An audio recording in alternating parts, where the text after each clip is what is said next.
are Popcorn, Piss, and Vinegar, giving you a raw take on movies, television, and pop culture. My name is Chris. My name is Scott. What the And this is fuck is that? JB4 talking to myself, sort of, kind of. Yeah, well, I was just talking to all three of you and myself at the same time. That's it. Yeah. Good job, Mr. Engineer. Yeah. You know, technical no one else can difficulties. hear your technical difficulties but you. That's what I was about to just say. saying. It feels like we've been Be off an for actor. a year. Yeah. Like, Scott can go back in time. People and even change asked what you all hear. I was even asked on Not Real Radio if we quit. I was like, no. Really? Would you no. tell him? I You told him, shoulda yeah. told him I told we didn't. I maybe. just told him we didn't hate him. but- Listen in and see. They're like, what's the matter? We don't like you anymore? You don't like us anymore? I was like, yeah. Yeah. Get my digs in. May as well Saying, with their... yeah, if you guys are just going to play us on the break, what's the point? No, they don't play us on the break anymore. I know. They don't. So- we, I'm just we playing. haven't sent them anything. We've actually been... Well, no, they played... I called in, but previous to that, they took us off the break. We got upgraded again, but Oh, I'm sure hooray. now that we start sending stuff, they'll downgrade us one more time. Okay. So. All right, well, cool. Let's do some show. All right. So since we've been apart here and coming back together, you guys have seen Ant-Man. So why don't we just do a quick little non-spoiler review on Ant-Man? Ant-Man 2. And and Wasp. Ant-Man dose. And I'll do what I did before. I'll ask you guys some questions, and you just Fair go enough. ahead and answer them. Okay. Obviously, I mean, this is not anything that's spoiler at all. We know that Michelle Pfeiffer is now been cast in this movie. She is playing Janet Van Dyne, who is the mother of Evangeline Lilly's character and the original Wasp. I would assume that they did a de-aging scene with those characters. Let me just say, it's scary how good looking it is now. Yeah. It's not like anything you've seen previously. It's really, really good. And I don't know if... I'm sorry, John, but I don't know if it's because they didn't have to de-age them. Like, you know, Michael Douglas is de-aged into very young in the first Ant-Man. In this Ant-Man, he's not as young, but still very young. And, man, he looks good. Yeah, look, yeah. I say he looks good. The technology looks good, especially Mostly. with her. I actually thought that it was... Michael Douglas didn't look quite as convincingly de-aged in this one as he did the first one, but Michelle Pfeiffer looks priceless. I mean, it seems like they had a time machine. Yeah. It was flawless. So it was like Witches of Eastwick, Michelle Pfeiffer. I mean, maybe even just a little before that. Yeah. Wow. Yeah. Goodness. Well, that's It super looked cool. Really good. You know, and that's one thing, man, that I have to say is good for Marvel. I mean, regardless whether you love every movie, you're in the middle with the whole franchise, if you don't like it except for a couple of movies, man, I mean, they just know how to fucking cast, man. They just get the right people for these roles. I mean, Michelle Pfeiffer, I mean, man, she was hot shit. For a long time. Not only that, but they really did. Like I watched Justice League over the weekend, and Me too.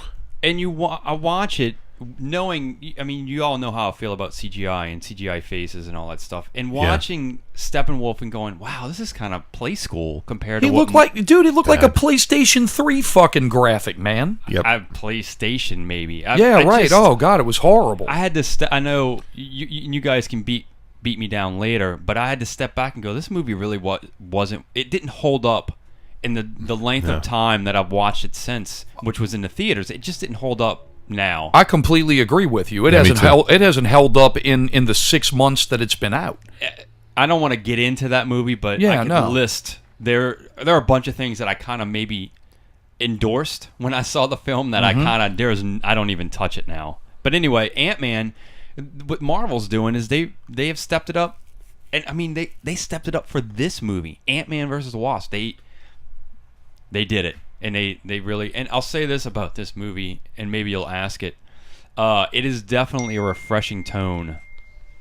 It's what it needed to be after Infinity War. Cool. Very light, very welcoming, very semi-family friendly. Just it did deal with some of the things in the past movies, especially like, hey, where's Ant-Man and what's he doing and this and that and what's been going on for the past. Well, I mean, the only thing that you really have to place. follow up with him is that he got sprung from jail. he got sprung from jail at the end of Civil War. Or you would assume he got sprung from jail because Cap went and let everybody out. I mean, that's what you would assume. That's not true. Okay, yeah. I mean, that's what I'm assuming because at the end of Civil War, they kind of escaped from the whole floating prison thing.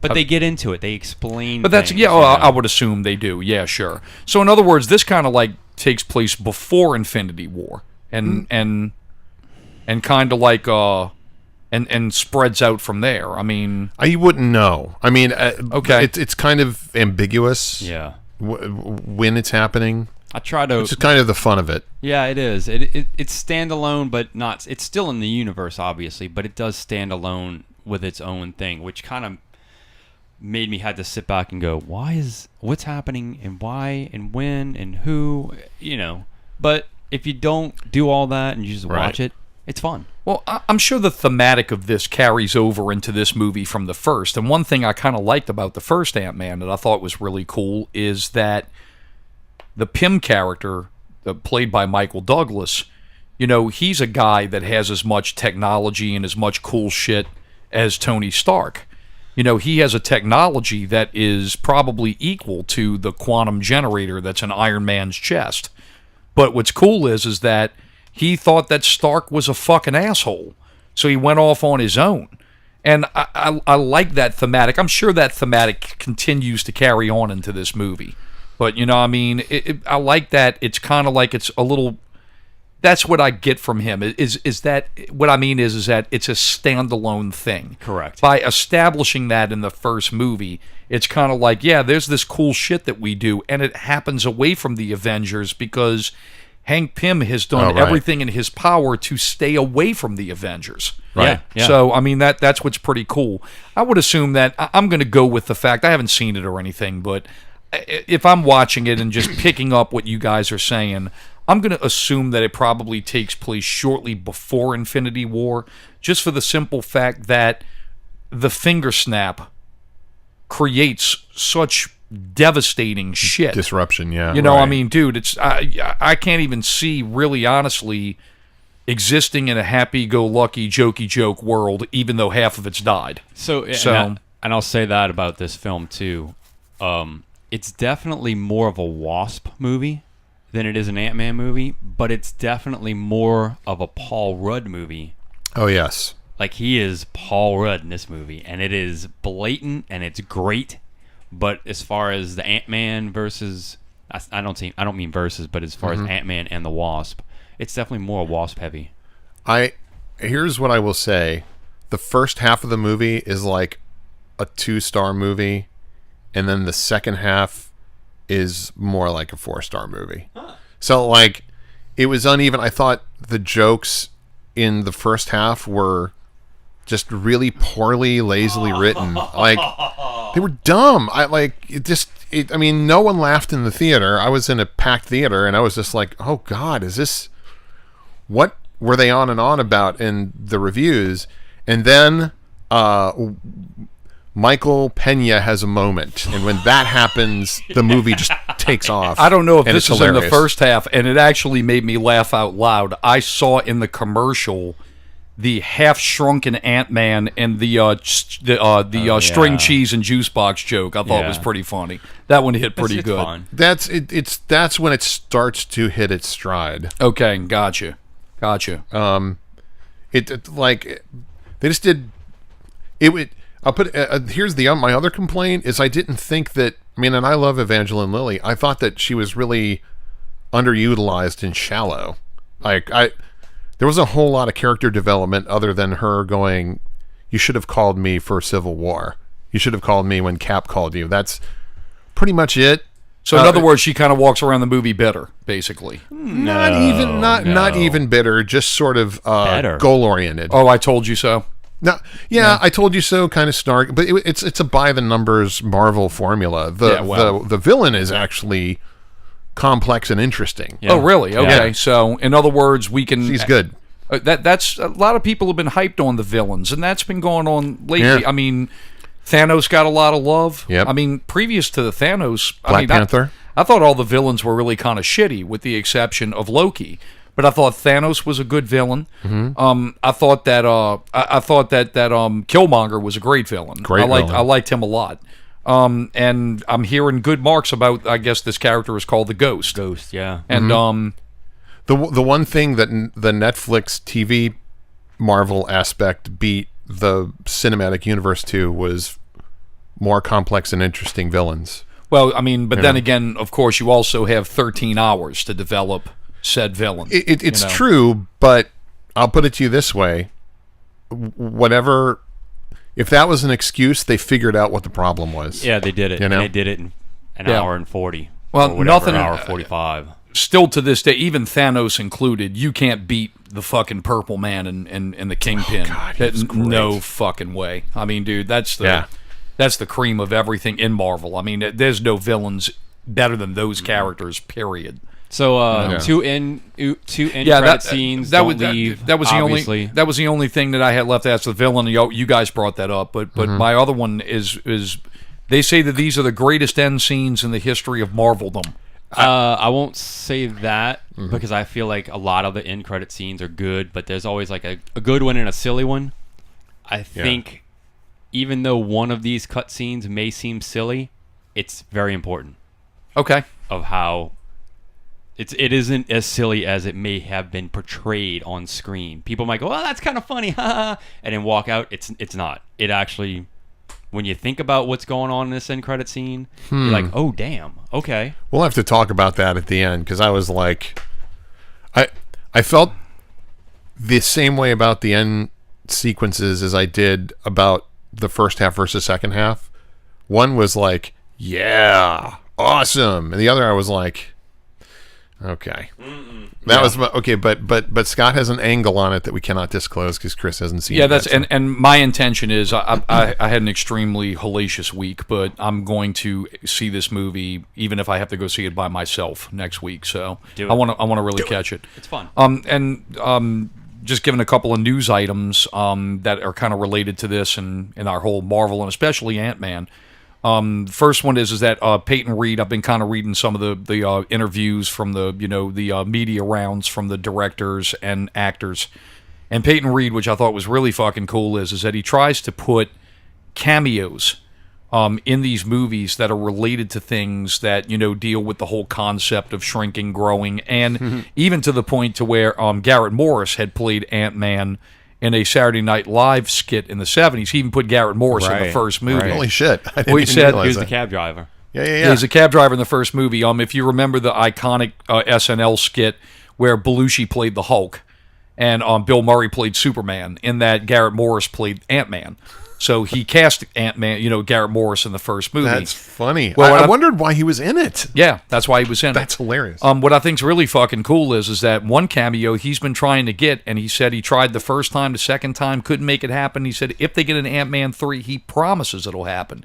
He wants Rick Moranis because of Honey, I Shrunk the Kids. That's awesome. And that's fucking cool. I think that's really neat. They should also get Dennis Quaid because of Inner Space. Yeah. I mean, dude, even Martin Short would be I'm possessed. Jack Putter. So, I mean, that would be... And I don't know if you guys saw the Steve Martin Short special on Netflix. I saw the commercial for it. I heard Galaxy Glue. Short is on his game, dude. Yeah. He's as good as he's ever been. It's incredible. Both of them are incredibly funny. Yes. I always loved the Jiminy Glick character that Martin Short did. He does a little bit of Jiminy in it, actually. It's well worth watching. It's a lot of fun. That's really fucking cool. But I think I'll check that out. Steve Martin's sort of like, that's behind me. Every once in a while, he'll do a little joke, but he's like way more about his banjo playing. Yeah. Well, he's funny. He's funny in this. I think what that is that they're probably going for the whole Abbott and Costello, where Martin's going to play the straight man, and Martin Short's going to be irreverent and fucking nuts like he is. That's exactly right. Which is pretty cool. So, and another piece of Marvel news, and I'm really excited to see this. I think this is super cool. I can't gauge because it's kind of all over the place, but they're saying Captain Marvel takes place in the 90s, but I hear some people say it takes place in the 80s. I don't know whether it's the 80s or 90s. I want to say the 90s, but I've seen conflicting... Hollywood Reporter says one thing, the other one says something else, but let's just say the 90s, okay? But that's the 90s. That's not what's important. What's important is that the pager is the giveaway. Well, yeah. Samuel L. Jackson and Clark Gregg, who plays Phil Coulson in The Avengers, they're going to be in the entire movie. Hello, that's them now, bitches. Agents of S.H.I.E.L.D. Oh, hang up. So, Clark Gregg and Samuel L. Jackson are going to reprise their roles as Nick Fury and Agent Coulson, and they're going to be de-aged the entire movie. So they announced that. So we still don't know how long they're going to be in the film. They say they're principal characters in the movie. Well, yeah, and they said they're going to be they're main characters, and they're going to be de-aged throughout the whole thing. So that's pretty cool. Both of those guys, though, are pretty young looking. They're both pretty. Age. Yeah. It's the argument that not really so much the argument, but it's the things that we've talked about before. I mean, look, I know that you're. I don't want to get into it, but I'm saying, okay, look, Grand Moff Tarkin from Rogue One. You built a frame of Peter Cushing's face over an actor that doesn't look anything like him. Right. But now you're taking an actual actor and you're kind of, in a way, doing digital facelift surgery to them. Yeah. So it's already, you're doing digital makeup. Right. So that's what's pretty cool. I mean, dude, I think it's awesome. I'm really looking forward to seeing it. It is. You guys say that they're up in the game. I mean, I was blown away by Robert Downey Jr.'s, dude, he looked like less than zero. Yeah. Robert Downey Jr. in Weird Science. Weird Science Downey Jr. in that fucking Civil War movie, and I'm very excited to see this. This blows that away. Cool. There's only one fail on that in the Marvel catalog, and that's Guardians of the Galaxy 2. Young Kurt Russell looked like he got stung by a wasp. Yeah, no, I have to. That was it, though. I have to agree with you on that. I think that he was the worst one looking out of that whole thing. But both the Michael Douglas and the Downey Jr. were extremely impressive. Oh yeah. So I'm looking forward to seeing that. But all right, now we can jump into some other news right after this commercial break. You are listening to Popcorn, Piss, and Vinegar. Television. Movies. Pop culture. Keep up with the latest news from Luke Skywalker all the way to Batman. From Netflix to the CW. And all the news in between. Please subscribe and rate us on iTunes. Or stream our episodes from PPVGuys.com. You can also find us on Facebook and Twitter at PPVGuys. Check out our friends Not Real Radio at NotRealRadio.com for our segment Not Real Movie News. Should you listen to more? Yes. Will you agree? Maybe. Jury's out. Indeed. Thank you for listening. And action.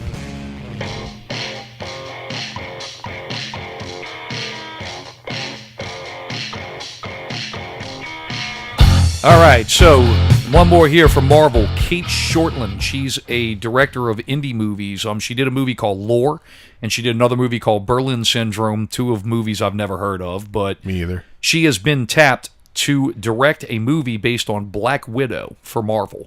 So that's happening, huh? That is going to happen, and they said that with her being officially named as the director, Scarlett Johansson campaigned for her.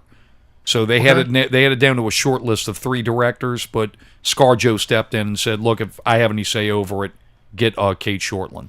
And Kate Shortland officially has the job. It's so we're getting a We're getting a Black Widow movie. It's nuts that we are. I mean, they just upped their calendar too. They moved whatever their May event was, or till the to February, February 2021. Can we talk about how crazy that is? It's like we're releasing 3 movies on this date. We don't know what they are, but we're releasing them. They know. That's like PR. PR. Don't know. We don't know. Yeah. They know what they are. We don't know what they are. But to back with the Black Widow thing, obviously going forward, our biggest thing was that if you haven't seen Infinity War, shame on you, shut this down.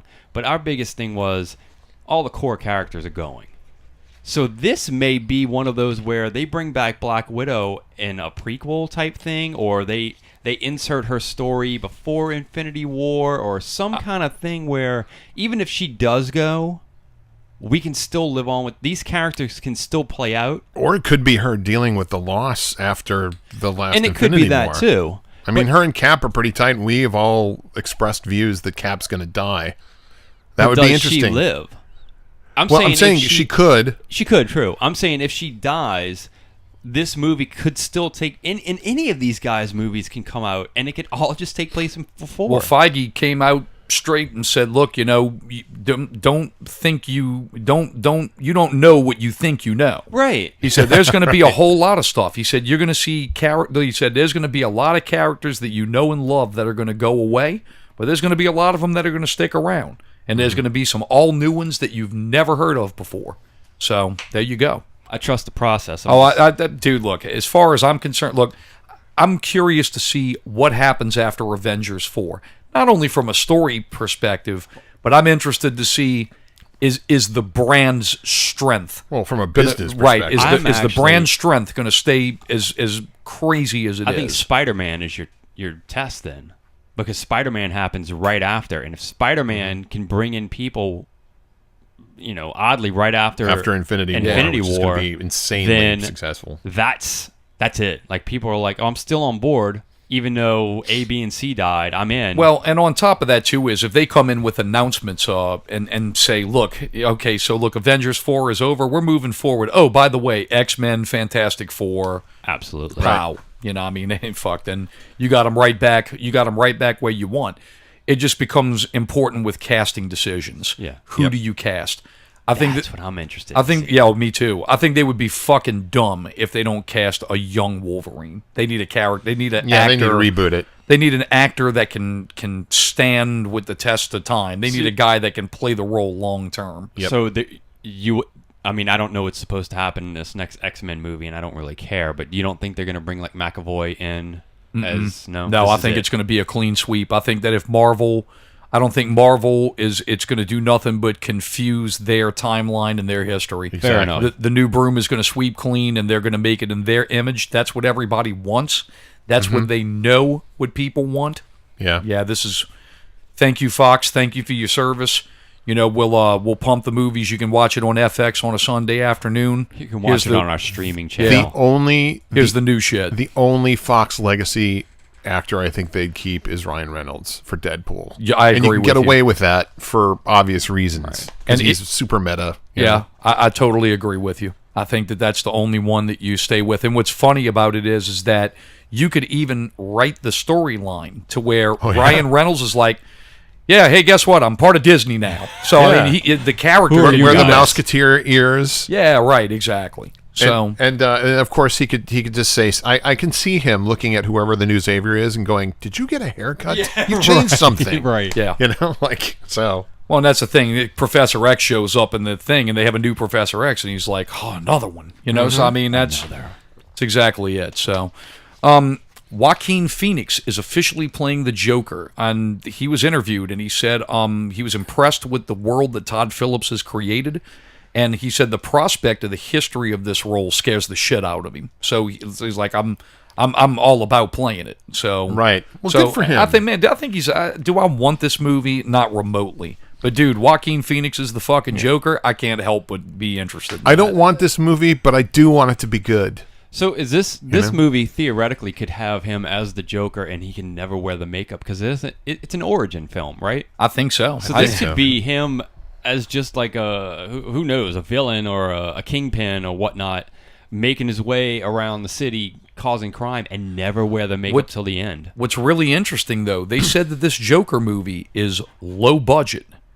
They say they're shooting this thing almost like an indie movie. So yeah, with Martin Scorsese, a producer. Right. Yeah, sure. Yeah. I don't know. I mean, that's directing. But hey, look, it might what's just low budget? Like $50 million, you can do a lot with. Well, that's what I'm saying. Low budget by superhero standards. I mean, dude, a superhero movie fucking runs $120 million budget. But here's what they could come in there with 40. I mean, dude, really, how much special effects really do you need for a Joker movie? If it's a gangster film, none. Well, yeah, that's it. Let me ask you this. Where are we on the second Suicide Squad film? And because I'm wondering if they're going to see how this new Joker movie does and then spin the new Batman off of that. Oh, it's a bunch of mustache twirling fucking cigar smoking dildos that are fucking throwing shit against the wall, and here's the new DC slate. And then it's over with after that. They look, there's 30 fucking DC movies coming out. Will any of them come out? Look, I can tell you this much. Shazam's coming out because they wrapped filming. Yeah. Aquaman's coming out. And Wonder Woman 1984 is coming out. Other than that, you can say, do whatever the fuck you want. It really makes no difference. I mean, Yeah, so there's a Flash movie coming out. I'll believe it when I see it. So there's all that bullshit. Is that still? They're saying. I mean, the directors haven't quit yet, so we'll see what happens. It hadn't been in the news lately, so yeah. So who knows? All right. I'm speaking of franchises and all this bullshit. I mean, dude, direct sequel to the first RoboCop movie. I'm fucking stoked about this, and I'll tell you why. They announced that Neil Blomkamp is directing. Now, after Chappie, I don't really give a fuck about Neil Blomkamp. However... How about after Alien? However... Oh, he didn't make that, but... He didn't. He didn't make that, but I mean, the thing with it is that he did make District 9, which is fucking awesome. Great film. But this is what really makes me happy. Elysium, okay. Oh, yeah. The executive producers of this movie are going to be Ed Neumeyer and Michael Miner. They are the writers of the very first movie, and they wrote a sequel that's like a cyberpunk-esque RoboCop sequel. There's been a script of this floating around like underground for years, and I think you can access it on the internet. If I'll find it, I'll send it to you. Okay. But I've never read it, but I have some friends of mine that are like sci-fi nerds and huge RoboCop fucking, and they say the script is fucking awesome. They got Justin... His name Justin Rhodes. He's helping Tim Miller write the new Terminator movie, which I really don't give a fuck about. But he is working off of this script by Ed Neumeyer, and Michael Miner, and like they're fully in. They're all working team together to pull this together. But dude, direct sequel to Peter Weller as RoboCop first movie. I'm really fucking stoked about. I love that first movie. It's awesome. Is Peter Weller gonna be in it? No. What's going to happen is that it's going to be a new RoboCop. It's going to be RoboCop version 2.0. There's going to be references to Peter Weller and Clarence Boddicker and Dick Jones and all those characters. It's going to be that universe, but it's going to move 30 years in the future and directly sequeled from that, which I think is fucking cool. So. Interesting. Okay. So they aren't going to basically have Peter Weller voicing someone who looks like him, because it's really just the jaw, you know. Hey, and that could probably do it. You never know. That could happen. I mean, well, at least for version 1, but if they center on a version 2.0, then okay, and that makes sense. This is supposed to happen, correct? Yeah. This isn't like an Alien thing. This has been greenlit. This is rocking and rolling.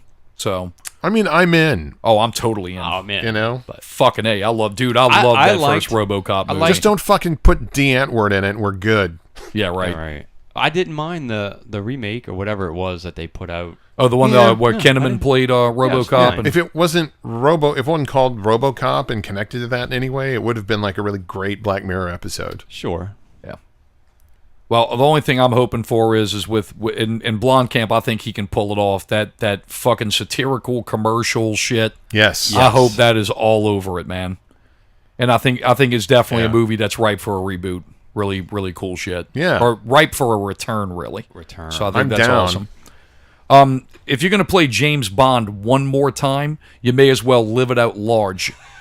Fucking Daniel Craig visited with the CIA to talk about fucking spy tactics. Yeah, right. And they sat down with him and basically said, hey, you want to know about spying? We're going to teach you about spying. So he went and had lunch and had drinks with the CIA, and I think that's just super fucking cool. They tapped his phone and put a bunch of bugs on him, and now... Dude, I mean... He's in. Yeah, exactly. If you think about it, every fucking young, dick-swinging CIA agent that's out there and shit, dude, does not like dream of saying, my whole life I wanted to be James Bond. This is the closest I'll ever get to it. And guess what? Yeah. I'm going to fucking meet James Bond and advise James Bond on how to be a spy. They fucking advised him, and meanwhile, inside his watch, there was a little microphone with MI6 motherfuckers listening in on it. Suckers. That's the tea and crumpets, old chap. Fucking right. All right. James Mangold has shot down rumors he's doing Boba Fett. A Star Wars true fan busted his balls on Twitter because, you know, he's not happy that James Mangold is going to Star Wars. You know, because James Mangold, you know, can't make a right Star Wars movie because it isn't up to action figure fantasy standards. So, you know, he decided to bust Mangold's balls. Mangold shot back at him and said, dude, fucking cool your shit. I'm making a movie about fucking race cars. A period movie about race cars with Matt Damon and Christian Bale. It don't have any Mandalorians in it. And look, on top of that, don't believe everything you fucking hear. That was the best. So he threw that at him, but what I thought was really interesting is this comes on the tail of him saying it's going to be toxic fanboys that are going to chase talented directors away from all these fucking franchises. Because, being honest, we're tired of being fucking trolled over shit. We're being, look, it's not worth it. Yeah, right. It's not worth you. Ron fucking Howard is in the doghouse right now, and he's like the most reliable, least offensive director you could pick that still has some kind of vision, and now he's getting tarred and feathered. It's ridiculous. Yeah, well, James Mangold even came out and dude, he said, he's like, look, I don't give a fuck what you think, but look, man, I'm friends with Rian Johnson. Watching what this guy's going through, man, fuck you people. This isn't worth this shit. No shit. So, look, I'm not... I think that Disney is making a lot of fucking errors with Star Wars, but I can tell you this much: to sit there and get on Twitter and fucking personally attacking people, dude, fuck off, man. It's just ridiculous. So fucking stupid. All right, Jeremy Renner, which this is this Spawn movie. They say this Spawn movie has a $10 million budget. You got Jamie Foxx, and now you got Jeremy Renner that's going to play fucking Detective Twitch Williams. I mean, I agree with you, John. We were saying earlier before you got here, Scott, that when they secured Jamie Foxx to play Spawn, Blumhouse probably said, yeah, dude, I think I can find some more money for you.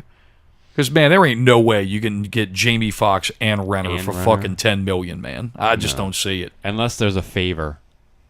Yeah. Somebody owes. But I mean, but dude, they're really passionate. Maybe it's a Ryan Reynolds situation where they're passionate about the movie, or it's a Robert Downey Jr. where they get a percentage. A percentage of. I mean, yeah, but dude, I mean that's the thing. You say that, say, look, man, look, I'm coming here for like a $3 million salary.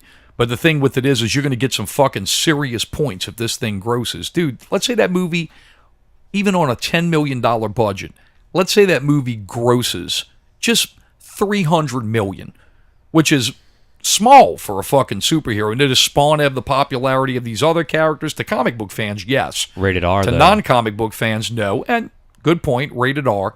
So let's even be conservative. Let's say the movie makes $150 million on a $10 million budget. You got even 2 or 3 percentage points. That's a lot of fucking money, dude. Yeah. And especially if you got DVD sales and merch and all that horse shit. So, good point. It's anyone's game, but I mean, I'm pretty. I'll put it to you this way: I think Todd McFarlane played his cards just right. Yeah, and he'll. I mean, it's his property. It's his to fuck up. Yeah. So I concur. All right, Billy D. Williams, he's going to be returning to Episode 9. So Lando Calrissian, our last Star Wars Legacy character, will return for Episode 9. And I thought this was interesting. J.J. Abrams, if you're unaware, he kind of broke his career with a television series that was called Felicity. Yes. And he cast personally Kerry Russell as Felicity and has also cast her in Episode 9. Yes. There is a lot of beliefs that Kerry Russell is going to play Rey's mom. So that's what people are thinking. All right. An alcoholic junkie or whatever. Well, yeah, it could be right. Yeah, they're nobody. Yep. I watched that I watched that yesterday. What, Last Jedi? Yeah. I watched it again. I enjoyed it. It's on Netflix. Yeah. You know what else I watched again? Rogue One, motherfucker. And it was awesome. Okay. Up there in the trilogy, buddy. Probably third best Star Wars movie. For me. So, Kerry Russell, Billy D coming back to Episode 9. Well, Billy D coming back, Kerry Russell jumping on for the first time. So, I mean, pretty name. Yeah. I mean, they said that one reason they agreed to put Kerry Russell, of course, because JJ has complete control of Episode 9. In fact, they're saying Lucasfilm has backed off and they're letting him whatever he wants, carte blanche. He can do the do. So they're letting him do his thing, and they said that an attractive factor of putting her in the movie is they watched her in that show The Americans, which is her main show, and they were impressed with her action scenes that she does in those series. Also, she was in one of the Mission Impossible movies. So, yeah, no, I mean, I've seen Part the 3. first season of Americans, and she's great. Yeah. She's great. So, it'll be a J.J. Abrams Star Wars movie. Yep. So Take my $10. I'm in. Yeah, Episode 9, The Apology. Yeah. All right, I think let's see a little bit. Two other pieces of news here. I got to jump back to Ant-Man 2 real quick. It was the 20th number one in a row for Marvel. So out of all 20 of their superhero movies, every one of them have hit number one. Incredible Hulk hit number one? Yeah, hit number one. Holy shit. Yeah. I did not know that. They're saying that this, sort of aside of what you're saying, that the Jurassic World will probably be the first billion-dollar movie this summer that isn't a Disney film. Yeah. Yeah. You know, makes sense. Yeah, I believe it. So, yeah, I mean, Disney just fucking dominates. Yeah. Oh, by the way, they said that Ant-Man actually was $20 or $30 million below expectations. No, not that much. It was like $5 or $10 million below expectations. Mm-hmm. However, they said that it grossed $30 million more than the first movie. So I'm thinking they're going to consider that one a success. They still have a good weekend coming up. Oh, yeah. Fuck yeah, dude. I mean, those movies, man, they keep that. I think that probably Ant-Man... probably finishes at probably about maybe $600 million by the end of its run. That's fair. Oh yeah, and that's nothing to scoff at. I mean, I think that's very respectable in terms of box office. So, last piece of news, and this one's a real heartbreaker, but I mean, dude, at 90 years old, I mean, what a life, man. Steve Ditko of Marvel Comics and DC Comics passed away. If you're unfamiliar with Steve Ditko's work, he was the principal designer of Spider-Man. And also Doctor Strange, and also one of my most favorite fucking characters from DC, The Question. So he was the inventor of all of those characters. The Question was actually invented for Charleston Comics that was later bought by DC. He's not really a well-known character, but I could tell by Scott's reaction. I knew who he was. He's a detective character that wears a mask that has an expressionless face, and that's what he's known as, The Question. Weird. But this is what's really cool. He is the inspiration for the character Rorschach from Watchmen. Oh, okay. And the reason why that happened is when DC bought Charleston Comics, Alan Moore went to them and said, hey, you just bought Charleston Comics. I'm actually thinking of this kind of like a deconstructive story about the superheroes. Why don't you just let me take those Charleston characters and I'll do those? Well, They said... we think that a lot of these characters are marketable, so we don't want to give them to you. So if you look at particular the characters, Captain Atom, he looks like Dr. Manhattan. Yeah. If you look at Blue Beetle, the owl is very reminiscent of that character. And also Rorschach is like The Question. Wow, okay. All right. So yeah, a lot of those character designs are based directly from the Charleston Comics characters. So that's really fucking cool stuff. But a lot of the iconic imagery that you get from Doctor Strange, all the psychedelic, wacky, crazy-looking shit, that's all directly from Ditko. So right on, Ditko. So 90 years old, what a life, and I mean, pretty much shapes big parts of the fabrics of pop culture. I mean, dude, think how different pop culture would be without a Spider-Man. Yeah, I mean, just fucking crazy. Let me ask you this: What franchise first breached the whole idea of multiple realities? Do you know in the comic world?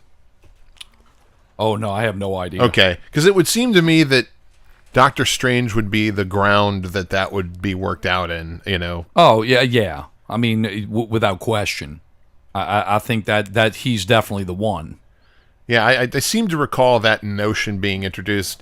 Because, I mean, back when we were kids, we'd get comic books off the stand at like, the drugstore. Yeah. So there was all this backstory and all these asterisked references, and I'd be like, I don't know what the hell they're talking about. But I remember I got, like, Doctor Strange on a road trip to the beach in Iowa, and I was reading it in the back seat of the car, and I was like, this is not your garden variety comic shit. This is nuts. Yeah. And the whole idea of multiple realities, I think, in my mind, came from that franchise. So probably in the Marvel universe, definitely. But I mean, is that the first comic book to break that concept? Oh, I have no idea. I don't know. I don't know if it'd be interesting. I mean, dude, you got to remember something, man. Marvel, it's still kind of a real relatively young company. I mean, it really only published in 1965. I mean, DC was around 30 years before it. Right. That's the thing with a lot of Marvel characters. That's the reason why you see the Marvel characters are kind of more based from the DC characters because DC had a 30-year fucking run on them, you know? So, but yeah, I mean, interesting question. I'll have to go look that up for my own personal benefit, you know? Interesting. Okay. No one more fucking useless piece of information, Yeah. so Always bullshit. helps. Well, we got anything to add, boys? I did a couple things. I saw that Castle Rock trailer. Have you seen that new trailer for Castle Rock yet? Well, Yes, I apparently did see it. The first episode is on Hulu, I thought. Not And I yet. heard it's really good. Okay. Not yet. Coming soon. They're Right. dropping 3 episodes, and then they're going to do it episodic like they do everything else. That was my first thing. My second one was, did you see where the big wigs over at in the HBO market want HBO to be more more friendly? More friendly. Yeah, like they want their shows to be more universally accepted, more universal, that more people they want to have more eyes on the HBO app, more eyes per minute, not more I mean, eyes how per like week. Game of Thrones is as I think- in demand and most pirated show of all time. Like, I think that what you're going to probably see... They want a Netflix type style Yeah. where they have a lot of shows where you may not like Game of Thrones, so you're not going to watch HBO, but you like Game of Chairs, and you'll go, I'll watch that show. They want to appeal to everybody. Yeah, well, it's like the same thing. Well, I mean, here's a classic example. Like, my wife and I, she has zero interest in watching Stranger Things, but she'll watch the fuck out of Glow. You know, so I mean, Yeah. that's the thing. There's Which a is great, by the wide range of shows that Netflix has, and I think Scott's onto something. He had reported the last time we were together, actually, that HBO was actually looking to increase the budget. AT&T or Warner is looking to increase the budget of HBO, and I would not be shocked to see HBO in the very immediate future start trying to steal away some of these mega successful execs and storytellers from these type of networks. I mean, Netflix scored a big coup. They hired like all the fucking like FX's top shelf talent. Okay. They got all them. So Netflix had done that, I think, a year ago. but nobody talks about. I mean, there's a lot of shit that Netflix fails on, and HBO has a better batting average, I think, than Netflix do does. they? I don't know. I mean, let me just say this. What you say Netflix might have failed on a few shows, you're still giving them $10 a month. They have a movie coming out in a little while. It's a movie with what's his name from AntMan, as a matter of fact, where he's with his family and they have an alien invasion, but he sees it, he foresees the invasion, and they're saying that they hope that this is done better than the Cloverfield thing, which was a bomb for them, but it really wasn't a bomb when you think about it, because I still pay. They still got my money regardless of that film coming on. It cost them money, but they still got it. I'm not gonna. I mean, I have to say that Netflix recently seems more like the dumping ground for a lot of like British and Australian TV shows. I think Good ones, very good ones. I think but they're it's able weird. to license them inexpensively. Yeah. And that's what it comes down to. But And the other thing too is the reason you're seeing that is because it's an opportunity for them to grab and reach more into the international marketplace. Yeah, well, I think that's where they're making their money, is they're internationally leveraged. I mean, I see like Indian cop shows. well, they have an which, Indian you know, horror show that comes out not in a couple weeks, as a matter of fact. I think they're making their money from American subscribers. I think that their growth is coming from the international market. Very interesting. That's what I think. That's at least what they say. Okay. So yeah, that's at least what the Forbes and the Business Insiders of the world are saying. Well, they're doing a good job. Yeah. People I will that are say way fucking Anyway. smarter than me. So no, but hey, look, cool shit. No, hey, look, I think eventually also, I think you're going to see HBO probably break away from the cable format, and you're going to see them go more of a streaming type thing. And this is just my opinion. I think if they made their prices at comparable to Netflix or Hulu, put them at like a $10 or $11 price point as opposed to a $15 price point, I think a lot more people. Well, that's what they are now. You can go to HBO direct stream for $9.99 a month, or is it $8.99 a month? No, Holy it's shit. none of that. HBO is $15 a month. Oh, is it $15 a Yes. month? Oh, just to stream HBO, Yep. not part of a Not part of part a of cable package. No, I mean you can get, like, if you have AT&T, you get it for free. if you have like one of their unlimited plans, you get it for free. Package. Hulu, So it's really not for free, but is giving it away for like $5 right now. So Right. If With you just go up, commercials. no, HBO doesn't. I mean, yeah, I thought HBO had HBO doesn't. I thought HBO played the Amazon game. I thought they had the $99 a year and wrapped up. I wish. That's No, they that's don't. what I thought. I don't know. They don't. Okay. Because I just had to buy it, so Oh, all right. they don't. Well, there you go. Anything else to add? No, it's good. Yeah. All right, think that cool. covers it. I'll save it for the show we have next year. Yeah, absolutely. Okay. All right, well, please invite us over on the PPV Guys group where we actually have been pretty active lately. So jump over there, join up, chat back and forth. We love comments. We love, when people just stop by, say hi, fuck with us. We fuck back, good stuff. So make sure to visit us there. It's the PPV Guys group on Facebook. You can also subscribe right over on iTunes. We'd appreciate a review. Write one for us. That would be super cool. But look, and at least just leave us 5 stars. That would be pretty awesome. Helps us climb up the chain. That's really it, huh? Climb up YouTube. the ladder. YouTube. We climb up the YouTube, we chain, are on dude. YouTube now. Fucking strengthen these fucking hands, son. Right there. Fucking right. Grab them links. So, all right, there you go. End scene.